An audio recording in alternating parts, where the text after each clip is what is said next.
These are not 3 separate devices. This is one device. And we are calling it iPhone. Today, Apple is going to reinvent the phone.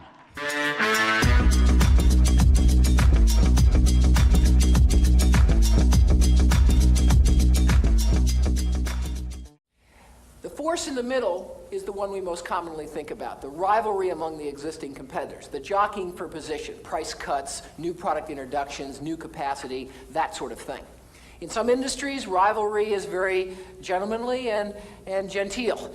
In other industries, rivalry is cutthroat. Somebody's always attacking the other guy. There's the threat of new entry, the threat that new competitors can come into the game.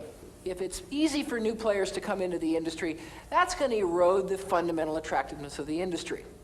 Industries also compete with substitute products or services. So for example, if you're selling steel, you're worried about plastics and other materials because they're substitutes for what your industry produces.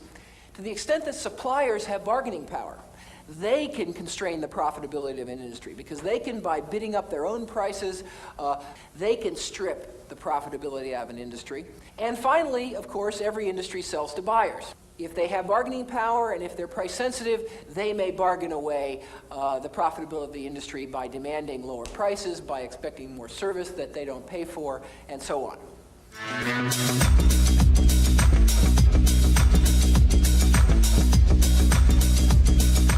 Apple stores at 8 a.m. The first to buy it were in Australia. The line wraps around several blocks and goes past 60. The first person to walk out the door with a new iPhone in hand didn't have to wait there for 3 weeks. He ordered online for in-store pickup. My name's Andreas, and I'm the first person out of the Apple store with the iPhone 6.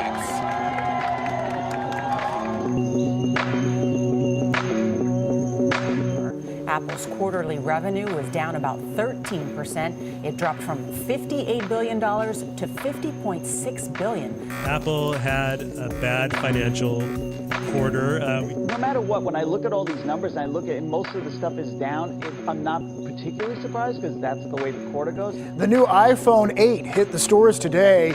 Normally, a new iPhone is a huge draw, but this one did not sell out in pre-orders, and lines around the world and here in Pittsburgh were noticeably shorter.